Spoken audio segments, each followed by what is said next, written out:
Hello everyone, BCom part first year business law की इस class में आज हम मिस रिप्रेजेंटेशन सेक्शन 18 के बारे में बात करने वाले हैं। मिस रिप्रेजेंटेशन यानी मिथ्या वर्णन। यदि हम इसके जनरल मीनिंग की बात करें तो जब कोई पार्टी किसी अनट्रू और मिसलीडिंग स्टेटमेंट का उसकी ट्रुथनेस में यानी उसकी सत्यता में विश्वास रखते हुए वर्णन करता है और इस प्रकार का कथन मिथ्या वर्णन कहलाता है। यानी अनजाने में किए गए ऐसे कथन से है जो वास्तव में सत्य नहीं है। कहने का मतलब ये है कि मुझे किसी बात की सत्यता के बारे में पता नहीं है, मैं उसकी सत्यता से अनजान हूँ और मैं वही बात किसी दूसरे व्यक्ति को बताता हूँ और वह उस पर विश्वास कर लेता है और हम दोनों के बीच में, या हम यूँ कहें कि दो पार्टी के बीच में इस तरह से एक कॉन्ट्रैक्ट का क्रिएशन हो जाता है। तो वहाँ पर इस तरह का जो स्टेटमेंट होता है वह मिसलीडिंग और अनट्रू स्टेटमेंट कहलाता है। मिस रिप्रेजेंटेशन के जो टाइप्स हैं या जो रूप हैं वह दो तरीके के हो सकते हैं। एक तो कपटपूर्ण मिथ्या वर्णन हो सकता है और एक अज्ञानवश हो सकता है। दोनों में बहुत बहुत अंतर है। There are basic difference between the two, कपटपूर्ण मिथ्या वर्णन और अज्ञानवश। कपटपूर्ण का मतलब जो हम जानबूझकर मिस रिप्रेजेंटेशन करते हैं, जहाँ पर हमारा पर्पस किसी दूसरी पार्टी को धोखा देना होता है, उसे अंधेरे में रखना होता है। यानी ऐसा कथन या ऐसा स्टेटमेंट जिसे कोई भी पार्टी दूसरी पार्टी को जानबूझकर धोखा देने के पर्पस से किसी असत्य बात को सत्य बतलाता है। तो यहाँ पर हमें पता है कि वो बात गलत है और फिर भी हम उसे सही बताते हुए किसी दूसरे के सामने प्रेजेंट करते हैं, तो वो कपटपूर्ण होता है, फुल ऑफ फ्रॉड होता है, या पर्पसफुली हम ऐसा करते हैं। दूसरा है अज्ञानवश मिथ्या वर्णन, जिसे हम अननोइंगली मिस स्टेटमेंट भी कह सकते हैं। तो यदि कोई भी पार्टी ईमानदारी से ये विश्वास करता है कि जो वह जानता है वह बिल्कुल सही है और वही सत्य वह दूसरे को बताता है, तो ऐसा जो मिस स्टेटमेंट होता है, ये मिस रिप्रेजेंटेशन होता है, वह अननोइंगली होता है, जानबूझकर किया हुआ नहीं होता है, अज्ञानवश माना जाता है। तो एक चीज़ तो क्लियर है कि जो हम जानबूझकर करते हैं वह फ्रॉड में आएगा और जो हम अनजाने में करते हैं वही मिस रिप्रेजेंटेशन माना जाएगा। यानी in common law jurisdictions, a misrepresentation in an untrue or misleading statement of fact made during negotiation by one party to another, the statement then inducing that other party to enter into a contract, that is more important कि उसका उद्देश्य क्या होना चाहिए, party को अनुबंध का पक्षकार बनाने का उद्देश्य होना ज़रूरी है। यदि आप किसी पार्टी के सामने कोई बात इस पर्पस से नहीं करते हैं कि आपको उसके साथ कोई कॉन्ट्रैक्ट करना है, तो उसे मिस रिप्रेजेंटेशन नहीं माना जाएगा।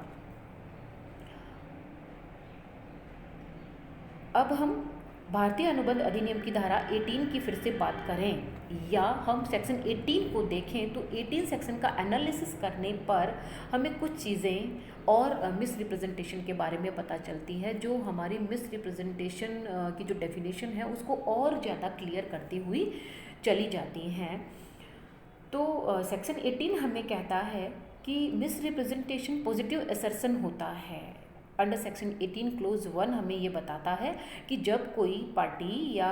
पक्षकार किसी ऐसी बात को निश्चयात्मक रूप से सत्य बताता है जबकि वह उस कथन के बारे में कोई जानकारी नहीं रखता है, यानी वह उस बात को एक पॉजिटिव असर्शन के रूप में कह देता है, उसे उसके बारे में कुछ भी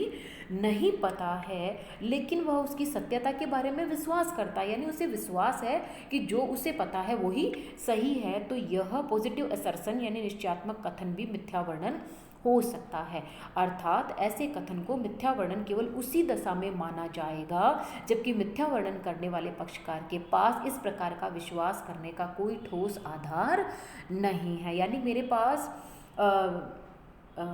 यानी जो पार्टी इस तरह की सोच रखती है तो उसके पास इस प्रकार का विश्वास करने का कोई ठोस आधार था ही नहीं, वह खुद उसको सही मान रहा था और उसे ही उसने दूसरे को सही बता दिया है। ठीक इसी तरह से यदि हम ये कहें कि कई बार कुछ चीज़ें हमारी ड्यूटी में आती हैं और हम अपनी ड्यूटी को पूरा नहीं करते हैं, यानी हम अपनी ड्यूटी को तोड़ देते हैं, बाय ब्रीच ऑफ ड्यूटी जिसे हम कहते हैं, तो कर्तव्य भंग जब हम करते हैं तो कर्तव्य भंग करते हुए यदि हम कोई मिसलीडिंग या अनट्रू स्टेटमेंट कहते हैं जिसका पर्पस किसी दूसरे पक्षकार को धोखा देना तो नहीं था, और ऐसे कर्तव्य कथन भंग के द्वारा एक पक्षकार को तो बेनिफिट होता है और दूसरी पार्टी को क्या हो जाता है, लॉस हो जाता है। यानी जहाँ हमारी ड्यूटी बनती है किसी बात को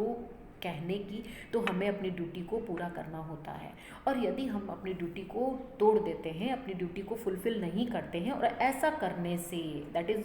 इम्पॉर्टेंट कि हमने अपनी ड्यूटी को पूरा नहीं किया और इस वजह से एक पार्टी को तो प्रॉफिट हुआ और दूसरी पार्टी को लॉस हुआ, तो वो भी मिसरिप्रेजेंटेशन ही माना जाएगा। थर्ड इम्पॉर्टेंट थिंग इज़ जब कॉन्ट्रैक्ट करने वाले एक पार्टी के द्वारा दूसरी पार्टी को एग्रीमेंट का जो सब्जेक्ट मैटर है उसके संबंध में गलती अज्ञानवश करा देता है। कहने का मतलब ये है कि जब दो पार्टी आपस में कोई डील करती है, कोई कॉन्ट्रैक्ट करती है, तो वहाँ पर यदि किसी पक्षकार के अज्ञानवश किए गए प्रदर्शन से, यानी उसने अननोइंगली किया है, जो भी किया है वो अज्ञानवश किया है, जानबूझकर नहीं किया है, जिसकी वजह से दूसरे पक्षकार से अनुबंध के किसी इम्पॉर्टेंट फैक्ट या सब्जेक्ट मैटर के संबंध में गलती हो जाती है, तो इस तरह की गलती भी मिसरिप्रेजेंटेशन ही मानी जाती है। यानी causing innocently a party to an agreement to make a mistake treated as misrepresentation। यानी आपने जानबूझकर तो कुछ भी नहीं किया, लेकिन अननोइंगली भी आपसे कॉन्ट्रैक्ट के सब्जेक्ट मैटर या किसी इम्पॉर्टेंट फैक्ट को लेकर के कोई गलती हो गई है, तो ऐसी मिस्टेक भी मिसरिप्रेजेंटेशन मानी जाती है। तो लास्ट में या हम यूँ कहें कि सेक्शन 18 की ये जो 3 चीज़ें मैंने आपको बताई, जिसमें पॉजिटिव असर्शन था या जो आपका ब्रीच ऑफ ड्यूटी था या अननोइंगली आपने कोई मिस्टेक कर दी है, तो ये तीनों ही चीज़ें मिसरिप्रेजेंटेशन ही मानी जाती है। कहने का मतलब ये कि यदि मैं इसके कंक्लूज़न पे बात करती हूँ तो मैं ये कह सकती हूँ कि कोई भी ऐसा निश्चयात्मक कथन कहना, यानी कोई भी ऐसा पॉजिटिव असर्शन कहना जिसका पर्पस धोखा देना नहीं है, लेकिन कहने वाली पार्टी ऐसे कथन को कर्तव्य भंग के द्वारा कर देती है या अज्ञानवश कर देती है, तो उसे हम मिथ्या वर्णन कहते हैं। आई थिंक अब आपको क्लियर हो गया होगा। अब सवाल ये उठता है कि मान लीजिए कोई दो पार्टी मिसरिप्रेजेंटेशन के बेस पर किसी कॉन्ट्रैक्ट की पार्टी बन गई हैं या उनके बीच में कॉन्ट्रैक्ट का क्रिएशन हो गया है, तो ऐसी सिचुएशन में उसके इफ़ेक्ट्स क्या होते हैं, उसके प्रभाव क्या होते हैं। तो सबसे पहला प्रभाव जो कॉमन है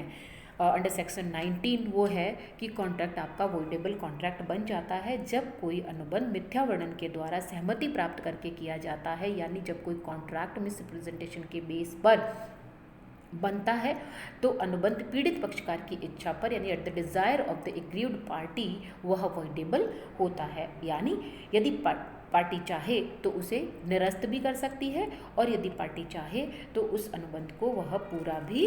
कर सकती है। इसी तरह से रेस्टिट्यूशन की हम बात कर सकते हैं कि यदि इस तरह के कॉन्ट्रैक्ट में ऐसा भी हो सकता है कि दोनों में से किसी एक पार्टी ने यदि कोई बेनिफिट ले लिया है तो वह बेनिफिट उसे दूसरी पार्टी को लौटाना पड़ेगा, और यदि बेनिफिट ऐसे हैं कि दोनों ही पार्टी एक दूसरे को लौटा सकती हैं और वापस उसी पोजीशन में आ सकती है जहां वो कॉन्ट्रैक्ट करने से पहले थे, तो उसे हम रेस्टिट्यूशन कहते हैं। तो एक रेमेडी या हम यूँ कहें एक इम्पैक्ट ये भी रहता है।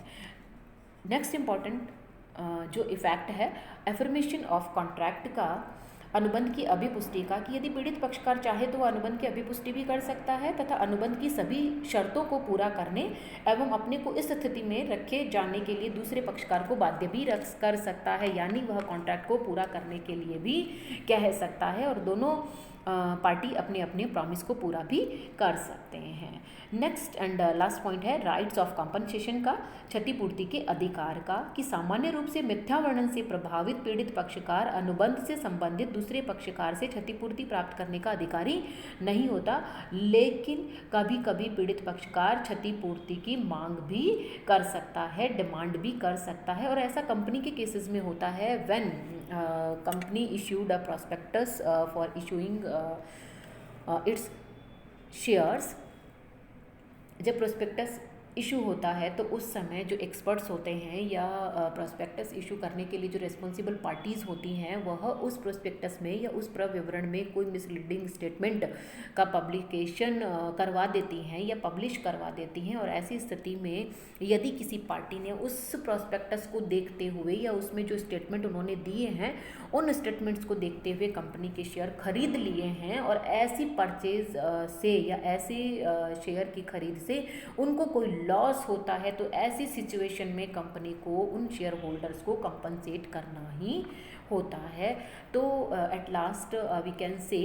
जो इफ़ेक्ट्स ऑफ मिस रिप्रेजेंटेशन है वह avoidable contract, restitution, affirmation of contract और राइट्स ऑफ कंपनसेशन के रूप में आपके सामने आ सकते हैं। यानी कॉन्ट्रैक्ट व्यर्थनीय भी हो सकता है, अवॉइडेबल हो सकता है, दोनों पार्टी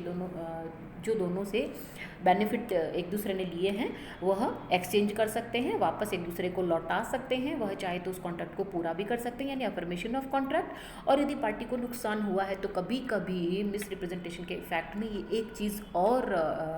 एक रेमेडीज़ के रूप में अवेलेबल होती है एग्रीड पार्टी को कि यदि उसे नुकसान हुआ है तो वह उसे कंपनसेट भी करवा सकती है। अब एक चीज़ जो बहुत इम्पॉर्टेंट है जो मैं आपको बताना चाह रही हूँ कि इसमें जो बर्डन ऑफ प्रूफ होता है वो किस पर होता है। यानी यदि किसी पार्टी के साथ की जो कंसेंट ली गई थी वह मिस रिप्रेजेंटेशन के बेस पर ले ली गई थी और पार्टी को नुकसान हुआ और पार्टी उस मामले को कोर्ट तक लेकर चली जाती है कि मेरे साथ जो कॉन्ट्रैक्ट किया गया वो मिस रिप्रेजेंटेशन के बेस पे था और मेरे साथ मिथ्या वर्णन के आधार पर अनुबंध करवा लिया गया। तो ऐसी सिचुएशन में बर्डन ऑफ प्रूफ किस पे होता है, किसे ये प्रूव करना पड़ता है कि उसके साथ रिप्रेजेंटेशन हुआ या किसी ने उसके साथ मिस रिप्रेजेंटेशन किया। तो यहाँ पर हम ये कहना चाहते हैं कि जो पार्टी पीड़ित है या जो एग्रीड पार्टी है जिसके साथ मिस रिप्रेजेंटेशन का यूज़ किया गया या मिथ्या वर्णन के आधार पर वह अनुबंध को कैंसिल करवाना चाहती है, उसे ख़त्म करना चाहती है, तो पीड़ित पक्षकार पर यानी एग्रीव्ड पार्टी पर ही ये लायबिलिटी होती है कि वह ये प्रूव करे कि उसके साथ मिस रिप्रेजेंटेशन का यूज़ हुआ है। तो मैं ऐसा समझती हूँ कि आपको मिस रिप्रेजेंटेशन एकदम क्लियर हो गया होगा। आज की क्लास में इतना ही। Thank you. नेक्स्ट वीडियो में हम या नेक्स्ट क्लास में हम मिस्टेक के बारे में बात करने वाले हैं। तब तक के लिए थैंक यू।